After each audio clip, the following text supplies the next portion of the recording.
Halo semuanya, pada video kali ini saya akan berbagi lagi mengenai pembahasan OSP Fisika 2024 nomor 4 mengenai lintasan sikloid. Mudah-mudahan video kali ini tetap bisa membantu bagi yang mau mengikuti OSN atau sebagai pendalaman materi fisika. Ayo kita langsung mulai. Pembahasan OSP Fisika 2024 nomor 4 mengenai kinematika atau kurva Brachistokron. Waktu pergerakan benda dari titik O ke A di bawah pengaruh percepatan gravitasi bumi G akan bervariasi terhadap bentuk lintasan benda tersebut. Terdapat satu lintasan licin yang menyebabkan waktu pergerakan menjadi minimum. Lintasan tersebut bernama Brachistokron. Lintasan ini memiliki fungsi kurva sebagai berikut.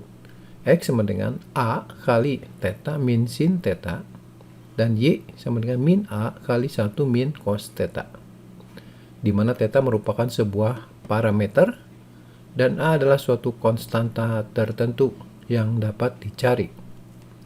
Tinjau sebuah titik B yang merupakan titik terendah lintasan tersebut. Jarak vertikal O ke B adalah H. Benda tidak memiliki kecepatan awal saat dilepaskan dari O, ya. Jadi gambarnya ini.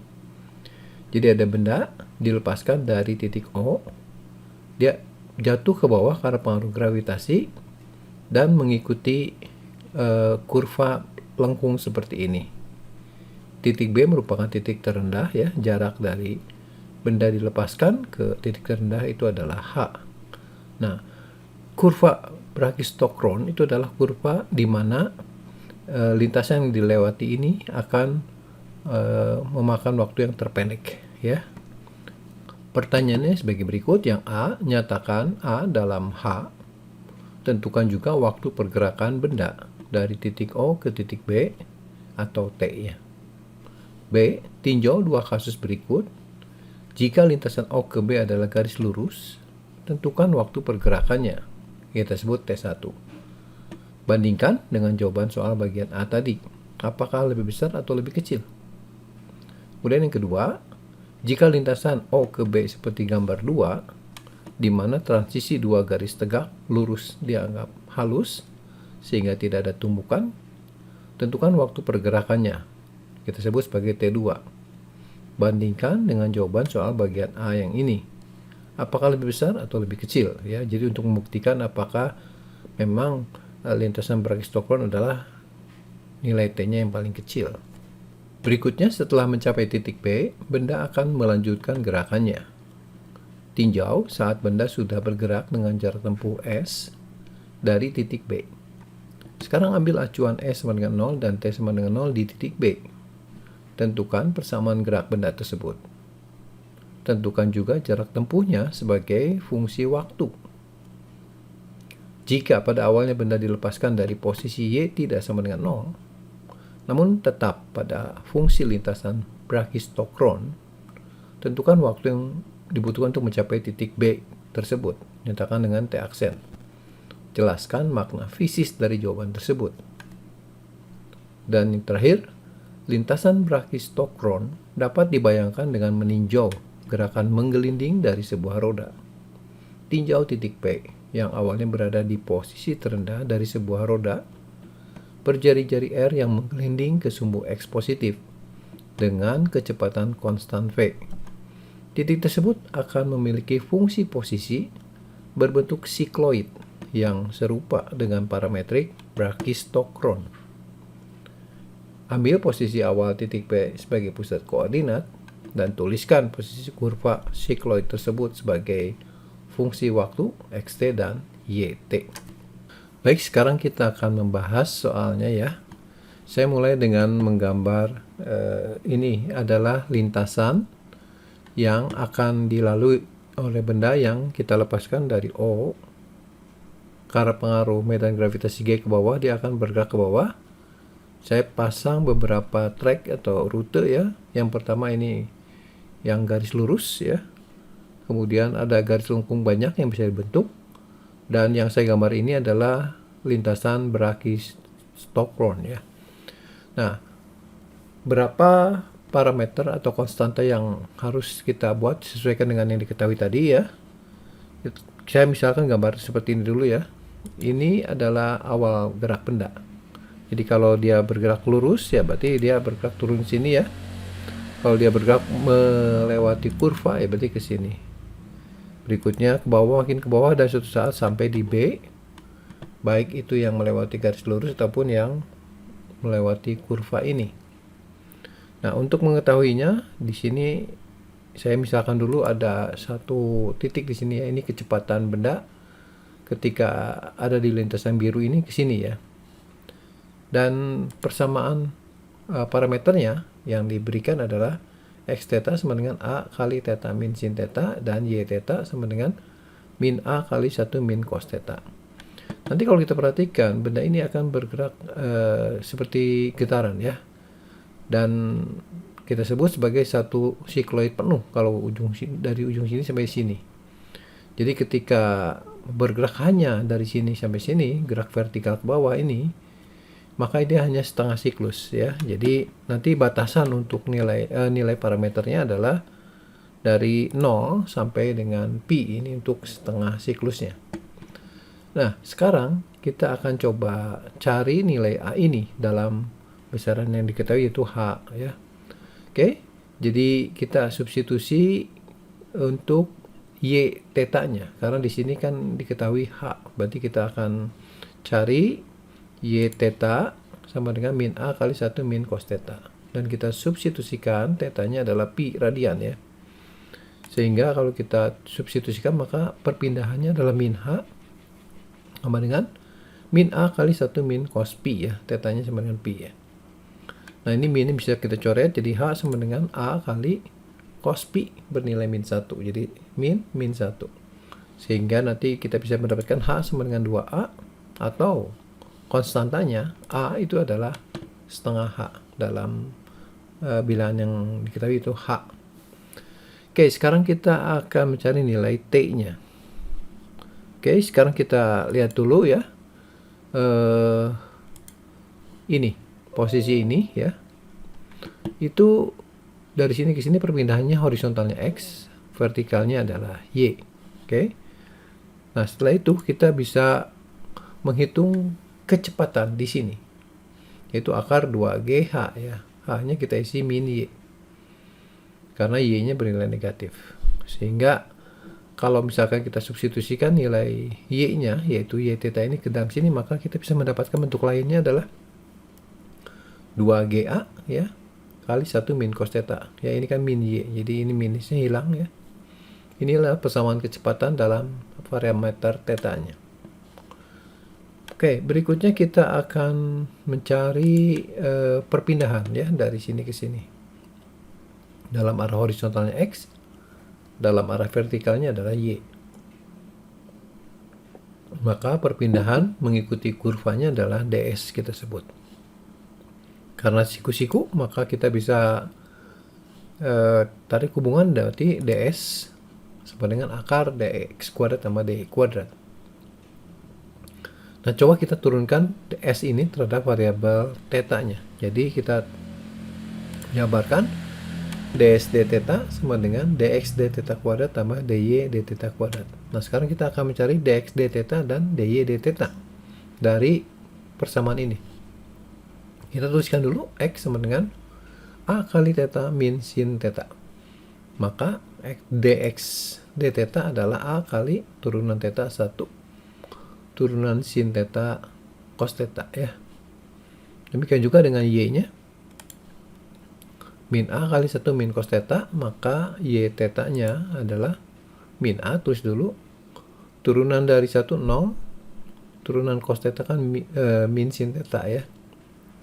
Jadi min kali min sin theta jadi sin theta. Jadi dy d theta-nya adalah min A sin theta. Kita bisa menggabungkan ya dx d theta dengan dy d theta ini ke sini. Jadi kalau kita substitusi dx d theta-nya ini adalah ini, A kali 1 min cos theta kuadrat. Tambah dy d theta kuadratnya adalah min A kali sin theta kuadrat. Nah, ini A-nya kita bisa keluarkan dari akar. Kemudian yang ininya kita tuliskan 1 min cos theta kuadrat tambah sin theta kuadrat. Kita jabarkan. Kuadratkan berarti 1 min 2 cos theta tambah cos kuadrat theta. Sementara yang ini adalah sin kuadrat theta. Cos kuadrat theta tambah sin kuadrat theta 1. Kita gabungkan dengan ini 2. Jadi nanti bentuk paling sederhana dari ds d theta adalah A kali 2 kali 1 min cos theta. D theta-nya kita pindahkan ya. Setelah itu kita akan mencari waktu ya. Kita tahu bahwa V sama dengan ds. V itu sama dengan ds dt atau dt sama dengan ds bagi V. ds-nya kita ganti dari sini. A kali akar 2 kali 1 min cos theta d theta. Dan V-nya dari sini ya. Akar 2GA kali 1 min cos theta. Oke. Nah, sekarang kita bisa kelompokkan ya. Jadi seperti berikut. Nah, dt sama dengan ds per V. A kali 2 1 min cos theta d theta. Ini duanya saya taruh di belakang ya, biar bentuknya sama ini. Jadi kita bisa coret nih, sehingga bentuk sederhana dari dt-nya adalah akar dari A dibagi dengan G. Ini kan A di bawah akar A. Jadi akar A di atas ya. G-nya di bawah. D theta. Ini bentuk sederhananya. Jadi kalau kita mau menghitung waktu dari sini sampai sini, ya kita tinggal integralkan ini. Atau T sama dengan integral dari 0 sampai pi ya, karena ini batasnya pi ya. Dari akar A per G. Kita lihat bahwa di sini A dan G itu konstan. Jadi bisa keluar sehingga bentuk integralnya sebenarnya sederhana, yaitu theta kali akar A per G dengan batas integrasi dari 0 sampai pi. Ketika kita masukkan ke sini ke theta, maka nanti dapat T itu adalah pi kali akar A per G. Seperti ini. Dan A-nya kita bisa ganti dengan H per 2. Jadi H per 2 kali G. Ini satuannya second. Jadi inilah waktu tempuh dari O ke B melewati lintasan yang kita sebut sebagai brachistokron ya. Oke, sekarang kita akan lanjutkan dengan membandingkan lintasan yang brachistokron itu dengan lintasan yang lainnya ya. Jadi saya tadi sudah mendapatkan waktu ya, yaitu T untuk kurva brachistokron ini adalah sama dengan pi kali akar H per 2G ya. Inilah waktu dari O ke B. Nah, sekarang bagaimana kalau lintasannya lurus ya, yang hijau ini? Jadi kita tahu bahwa ketika dia sampai di sini kecepatannya V ya. Nah, di sini kita melihat bahwa sudut yang dibentuk adalah seperti ini. Nah, kita akan mencari berapa waktu dari sini O ke B melalui lintasan lurus. Di sini ketika dia bergerak itu karena pengaruh gravitasi. Dan kita bisa melihat bahwa ternyata gerakan dari O ke B itu adalah gerak lurus dipercepat biasa ya. Jadi kita butuh sudut alfa. Oke, kita coba cari dulu alfanya, yaitu di sini ya. Nah, sekarang kita akan gunakan persamaan X untuk menghitung jarak mendatarnya, karena saya butuh jarak yang miring dari O ke B ini. Saya butuh nilai ini, jarak mendatar X. Nah, jadi saya substitusi ke persamaan X theta. Nah, sekarang kita substitusi tetanya adalah pi ya, sama seperti tadi. Dan A-nya tadi sudah saya cari, yaitu nilainya sebenarnya setengah H. Tetanya kita ganti pi, min sin pi. Kemudian kita hitung. Sinus pi kan 0 ya. Jadi nanti kita dapatkan XP-nya adalah setengah H pi. Jadi kita tuliskan di sini jarak mendatarnya adalah setengah H pi. Oke. Berikutnya kita akan gunakan rumus GLBB ya, S sama V0T tambah setengah T kuadrat. Nah, di sini benda ini dilepaskan, berarti V0-nya 0. Sehingga nanti S-nya, S itu adalah sisi miring ini, Pythagoras dari H dan setengah H pi, ya, seperti ini. Atau saya juga bisa nyatakan dalam H dan sisi miringnya ya, jadi Sisi miring itu adalah H per cos alfa ini. Sama dengan setengah. Nah, percepatan gerak dari sini ke sini adalah G dikali cos alfa ya. Sebelah sudut dikali T kuadrat. Jadi T-nya adalah kali silang ya. Jadi ini kan cos alfa kali cos alfa ya. Jadi cos alfa kuadrat, tapi kan kita akarkan. Jadi 1 per cos alfa, kemudian yang ini adalah 2H dibagi G dalam akar. Jadi inilah nilai T-nya. Kemudian kita substitusikan untuk cos alfanya itu adalah H dibagi dengan akar. Jadi kita balik ya. Yang ini di atas dikali dengan 2H per G. Jadi kita bisa mendapatkan bentuk sederhananya, saya jadikan dalam H per 2G, berarti kita kalikan ya, sederhanakan menjadi bentuk ini. Dan di sini kita bisa melihat faktor pengali dari H dibagi 2G. Kalau di sini kan pi ya. Nah, kalau di sini kan akar pi kuadrat tambah 4. Jelas ini lebih besar ya, karena bila di dalam akarnya kan lebih besar. Kalau di sini kan bila di dalam akarnya adalah pi kuadrat, kalau ini kan pi kuadrat tambah 4. Jadi tentu saja T yang ini lebih besar pada ini. Jadi sementara ini kita dapat bukti bahwa memang ini lebih kecil waktunya.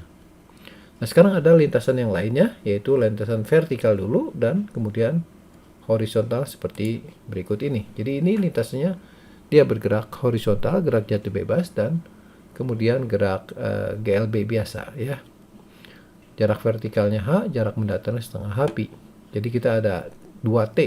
Nanti kita bisa gabungkan. Jadi ini lintasannya jatuh vertikal dulu, setelah nyampe ke bawah dia efek tumbukannya kita abaikan dan dia akan bergerak mendatar menuju titik B dan sampailah di titik B.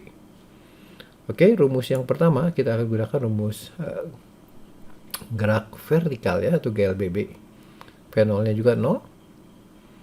Dari sini kita isi perpindahannya adalah H ya. Saya langsung isi H perpindahannya karena G-nya juga ke bawah ya, jadi setengah G T kuadrat. Nah, dari sini kita bisa mendapatkan T-nya adalah kali silang 2H dibagi G. Saya rubah dalam bentuk H per 2G biar kita bisa bandingkan, maka kita kalikan dengan 2 di sini ya. Jadi kalau 2 kuadratkan ke dalam akar jadi 4, bagi 2 kan 2, jadi 2H per G ya. Oke, ini adalah T vertikal. Nah, bagaimana dengan T horizontalnya? Ini berarti GLB S dengan V kali T. Jaraknya adalah ini, setengah H pi ya. Kemudian kecepatannya, karena efek tumbukannya diabaikan, maka kecepatan ketika dia bergerak mendatarnya sama ketika dia pas sampai ke bawah itu akar 2GH ya, dikali dengan T. Kemudian kita cari T-nya, setengah H pi dibagi akar 2GH. Kembali saya ubah jadi bentuk ada akar H dibagi 2G-nya. Maka kita tambahkan ini setengah pi ya ini. Nah, di sini kita bisa menjumlahkan T vertikal dan T horizontalnya adalah seperti ini. Karena suku belakangnya sama nih, maka tinggal kita tuliskan depannya setengah pi dari sini dan tambah 2. Kemudian kita bisa gabungkan setengah pi tambah 2 sebagai faktor pengali dari akar H per 2G. Nah, di sini kita melihat bahwa setengah pi tambah 2 ya. Ini kalau di sini kan pi 3,14. Ini kan 3,14 kali setengah tuh lebih tambah 2 itu lebih dari nilai pi-nya ya. Sehingga nilai T ini memang lebih besar daripada ini, atau T ini adalah tetap yang terkecil. Baik, sekarang kita akan mencari persamaan setelah benda itu sampai di B ya. Oke, sekarang kita lihat bahwa ketika dia sampai di B dia akan bergerak ke atas ya. Nah, pada suatu saat kalau jarak dari sini ke sini yaitu tegak lurus ya, maka saya bisa buat gaya-gayanya ya. Ini kalau sudutnya misalkan pi dari sini sampai sini, ini juga pi ya, sehadap. Kemudian gaya berat ke bawah, kemudian gaya normal ke sini dan tidak ada gesekan ya. Sehingga kalau keadaan awalnya di titik B kita sebut T-nya 0, S-nya dari sini ke sini bersama geraknya masih 0 ya, tapi kecepatannya ada yaitu akar 2GH ya. Kita gunakan hukum Newton untuk mencari persamaannya. sigma F sama dengan M kali A. Nah, yang positifnya ke arah atas, maka ini gaya yang kita isi dalam sigma F-nya adalah dari gaya berat ya, komponennya dalam arah lintasan ya, itu dikali dengan M cos theta ya. Dikali dengan sin theta, karena dia di depan sudut theta, seperti ini. Jadi minus M sin Pi, bukan theta tapi Pi, sama dengan M kali A. Nah, A nya saya langsung ganti S double aksen ya, supaya tidak tertukar dengan nilai A ini. Oke, berikutnya kita bawa ke sebelah kiri semuanya, dan kita coret M-nya. Maka kita bisa mendapatkan persamaan diferensial ya. Tapi di sini persamaan diferensialnya ada Pi-nya, jadi kita harus ganti nilai sin Pi ini dalam S ya, supaya bisa mendapatkan satu variabel. Oke, sekarang bagaimana hubungannya? Kita tahu bahwa ketika sudut ini Pi ya, dari sini ke sini ya, kalau kita ambil jarak kecilnya, maka kita bisa didekati dengan dy ya, per delta y nya dibagi dengan sisi miringnya atau kurvanya, yaitu ds. Nah, dy itu kita sudah dapatkan di depan, yaitu minus a sin theta d theta, dan ds nya juga sudah, yaitu a kali akar 2 1 min cos theta d theta. Nah, d theta nya kita coret, maka kita bisa mendapatkan bentuk yang lainnya ya. Jadi sin theta kita ganti dengan 2a sin setengah theta cos setengah theta ya. Kemudian a kita tulis ini 2. Nah, ini 1 min cos theta kita bisa ganti dengan 2 sin kuadrat setengah theta. Dan ini saya tulis lagi min 2a sin setengah theta cos setengah theta. Kemudian ini kan 2 kali 2 4, diakarkan jadi 2. Ini a nya tulis lagi sin kuadrat setengah theta diakarkan jadi sin setengah theta. Sehingga bentuk ini kita bisa coret dulu 2-nya, dan A-nya juga coret. Demikian juga dengan sin setengah theta. Jadi kita punya bentuk yang paling sederhananya yang menghubungkan antara sin Pi itu adalah seperti ini. Sin Pi sama dengan min, dari sini min cos setengah theta. Ya. Nah, sekarang kita bisa mengintegralkan ds ini dari sini sampai sini, kan persamaan geraknya. Jadi integral S sama dengan integral dari ds ya, dari pi ke theta. Jadi ini kan tadi pi sudutnya. Untuk sampai sini kan sudut sembarang, yaitu theta. Kemudian ds-nya kita bisa pinjam dari sini ya. ds-nya ini nih, 2a sin setengah theta. Ini 2a sin setengah theta. Kan ds ini sama dengan ini ya. Kemudian ini d theta, ini variabelnya setengah theta. Saya ganti d setengah theta, berarti di depan kali 2 ya. 2 kali 2a jadi 4a. Integral pi sampai theta sin setengah theta d setengah theta. Ini kan sudah sama sudutnya. Jadi kita bisa integralkan langsung, yaitu integral sin adalah min cos ya. Min 4a ini. 4a nya dari sini, cosnya setengah theta karena sudutnya udah setengah theta. Kita substitusi dari pi sampai theta. Masukkan saja. Jadi min 4 cos setengah theta. Untuk pi-nya kita masukin sini. Jadi nanti setengah pi kan 0. Cos. Maksudnya cos setengah pi ya. Cos setengah pi 0. Jadi kalau kita integralkan ke sini, kita dapatnya min 4a cos setengah pi ya. Nah, ini cos min cos setengah theta ya, min cos setengah theta itu kan sama dengan sin pi. 4a nya kita tulis lagi, jadi 4a kali sin pi. Jadi artinya apa? S nya itu adalah 4a sin pi dalam variabel pi nya. Nah, berikutnya bisa kita gantikan persamaan diferensial sini, sin pi nya ya, sin pi nya kita ganti dengan S dibagi dengan 4a ya, untuk menggantikan sin pi ini. Jadi G kali sin pi, G kali S per 4a tambah S double aksen sama dengan 0. Nah, ini sekarang persamaannya sudah lebih rapi ya. Persamaan diferensial tingkat 2 ya. Ini kan konstanta ya dalam S, berarti fungsi S ini bisa kita cari ya. Ini mengingatkan kita pada persamaan diferensial dari persamaan pegas ya. Kx tambah MA sama dengan 0, nanti kita dapat omeganya adalah akar K per M. Nah, untuk kasus ini, maka kita bisa dapatkan ya, adalah akar G per 4A dibagi 1 ya. Nah, 4A itu di dalam akar 4-nya bisa keluar dari setengah. Jadi omeganya adalah ini. Setengah kali akar G per A. Satuannya dalam radian per second. Nah, kalau gitu kita bisa menentukan sekarang persamaan gerak dari partikel berikutnya. Karena berupa getaran, maka kita bisa tulis dalam bentuk persamaan yang paling umum adalah sinusoidal ya. Bisa cos, bisa sin. Saya pilih sinus ya. Jadi S sama dengan A kali sin omega T tambah pi 0.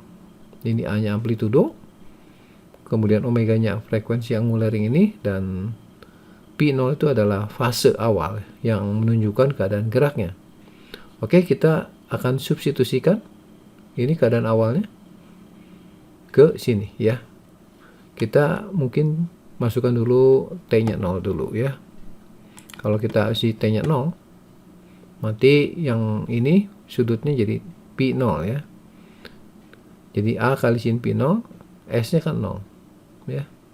Jadi di sini A-nya nggak mungkin 0, berarti sin pi 0-nya sama dengan 0, atau pi 0-nya sama dengan 0. Sehingga bentuk persamaan geraknya lebih sederhana lagi, yaitu A sin omega T. Omega sudah tahu, berarti kita harus mencari nilai amplitudonya. Nah, untuk mencari amplitudo kita bisa substitusikan syarat yang lain, yaitu ini S, kecepatan akar 2GH ya. Oke, kita turunkan mungkin ya. Jadi S aksen sama dengan omega A cos omega T. Omega nya kita masukkan ini, kemudian kecepatannya kita masukkan akar 2GH seperti berikut ini.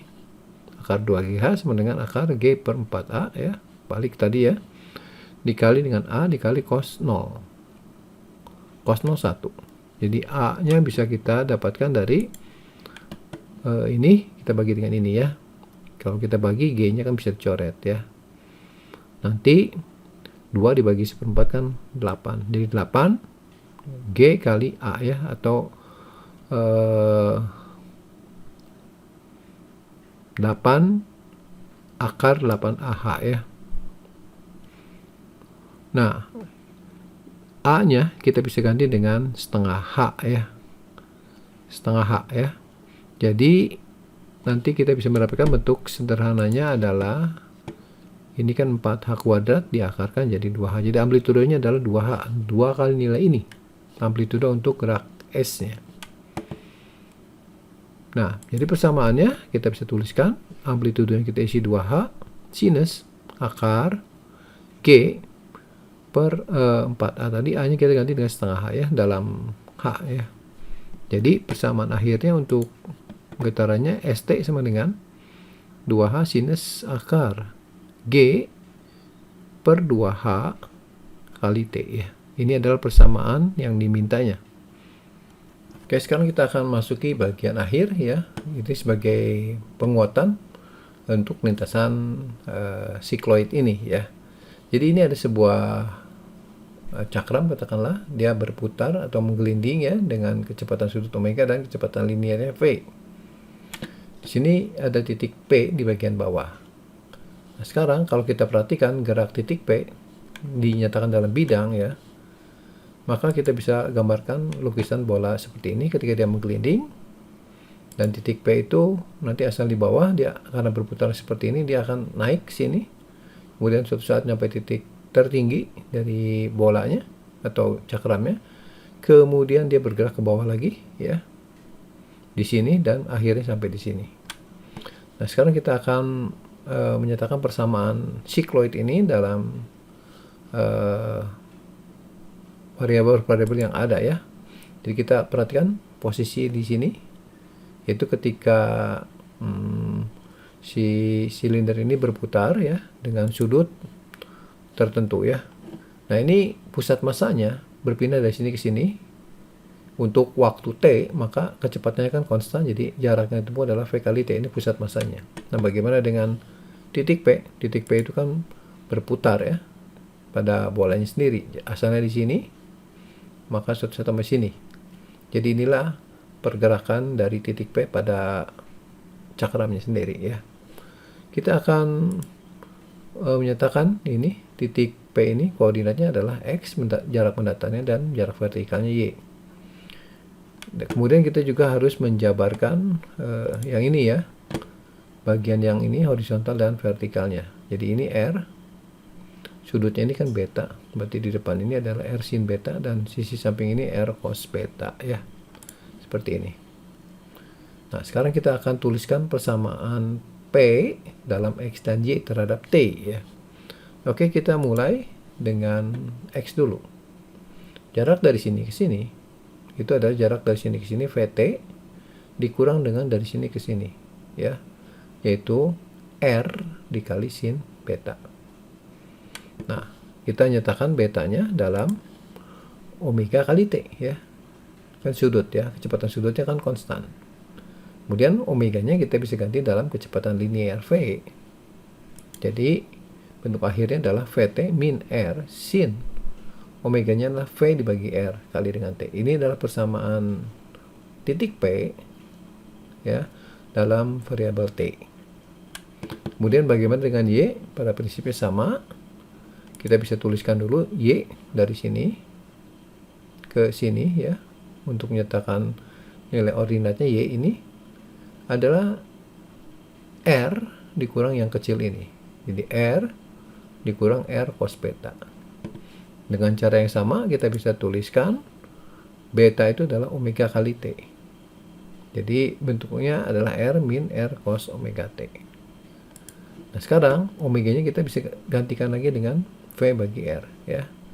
Sehingga kita punya bentuk persamaan akhirnya adalah R yang kita taruh di depan kali 1 min cos V per R kali T. Jadi inilah persamaan posisi Y dan X ya untuk partikel P ya.